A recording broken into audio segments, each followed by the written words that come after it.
रितेश जी, पूज्य महाराज जी के चरणों में कोटि कोटि प्रणाम।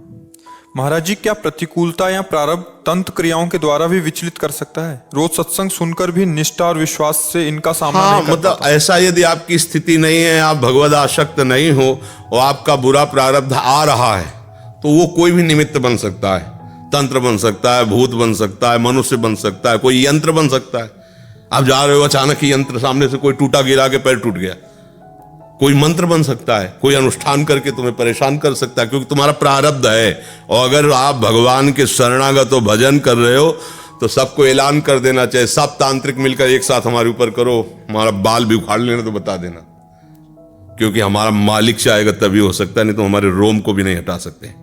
कोई खिलवाड़ है? तुम जितने भी तंत्र मंत्र सब उनकी एक शक्ति से है। ऐसे अनंत शक्तियों के स्वामी हम प्रभु के दास हैं। कोई खिलवाड़ है? राधा प्यारी के चरणारविंद शीतल सुखदाई, कोटि चंद मंद करत नख विद जुन्हाई, साप ताप रोग शोक दारुण दुखारी। प्रियाजू के चरणों के कोई भी साप उसके ऊपर लागू नहीं, कोई भी ताप, न दैहिक न दैविक न भौतिक, और कोई भी पाप उसका स्पर्श नहीं कर। तंत्र मंत्र भूत प्रेत तो गंगा किनारे घाटों में घूमे, स्मशानों में रहे हैं, एक दो नहीं दसियों वर्ष रहे हैं, कुछ नहीं। हाँ, हमारा बुरा प्रारब्ध आना है तो अब उसे आप तंत्र कह लो, मंत्र कह लो, यंत्र कर लो, कुछ भी कह लो, सब चलेगा, क्योंकि कोई ना कोई निमित्त तो बनेगा ना बुरा प्रारब्ध का। अब आपको भ्रम हो जाएगा कि हाँ हमको किसी ने कुछ कर दिया है, बस कुछ नहीं। किसी ने को न काहू के सुख दुख कर दाता, निज कृत कर्म भोग सुन भ्राता। ए भाई, कोई किसी को सुख दुख नहीं देता, अपना ही कर्म सुख दुख देने वाला होता है, समझ रहे? एक बहुत बड़ी मंत्रवेत्ता थी, गौतमी नाम की तपस्विनी, उनकी एक संतान थी। तो एक दिन एक सांप ने उसको काट लिया, वो मर गया। तो वहाँ जंगल में जो किरात लोग रहते हैं वो लेके आए, सब श्रद्धा करते थे, और घोर जंगल में तप से वो रहती थी तपस्विनी गौतमी ऋषि।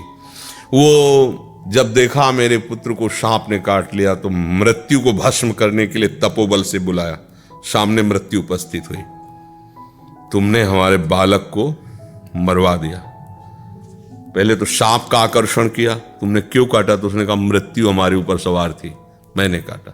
मृत्यु को बुलाया, मृत्यु ने कहा काल हमारे ऊपर सवार था। काल को बुलाया, काल ने कहा कि इसका कर्म हमारे ऊपर सवार था। इस लड़के का कर्म इस अवस्था में सांप से कटवाकर मृत्यु होनी थी, मेरे ऊपर सवार। मैंने मृत्यु को आदेश किया, मृत्यु ने सांप को आदेश किया, सांप ने जाकर काट लिया, वो मर गया। इसमें जानती हो दोष किसका? तुम्हारे लड़के के कर्म का। सारा गुस्सा शांत हो गया, क्योंकि सिद्धांत है ऐसा ही। तो को न कहो कि सुख दुख कर दाता, निज कृत कर्म भोग सुन भ्राता। कितना भी बड़ा तांत्रिक हो, उसका मंत्र तभी आपके ऊपर प्रभाव डालेगा जब आपका बुरा प्रारब्ध होगा। अगर बुरा प्रारब्ध नहीं है, नहीं डालेगा। अगर आपका भजन चल रहा है, नाम चल रहा है, तब तो बुरा प्रारब्ध भी होगा तो नहीं प्रभाव पड़ेगा। ये भी बात समझ लो, ऐसा नहीं है। भगवान का भक्त, जैसे अम्बरीश जी भजन कर रहे हैं, तो कृत्या उत्पन्न की ना दुर्वासा जी ने, क्या हुआ? भगवान के प्रताप ने कृत्या को भस्म कर दिया, अम्बरीश को दौड़ाया पूरे त्रिभुवन में, कहीं शांति नहीं मिली। अम्बरीश जी के जब दुर्वासा जब अम्बरीश जी के चरणों में आके गिरे, तभी उनको शांति मिली। तो ये बात समझना चाहिए, कोई भी तंत्र मंत्र काम नहीं करेगा यदि हम भगवान की शरण में। हमारा बुरा प्रारब्ध होगा, दुख भोगना होगा, तो कहीं ना कहीं से दुख टकरा जाएगा, वो हो जाएगा ऐसा। आरजू, सतगुरुदेव भगवान के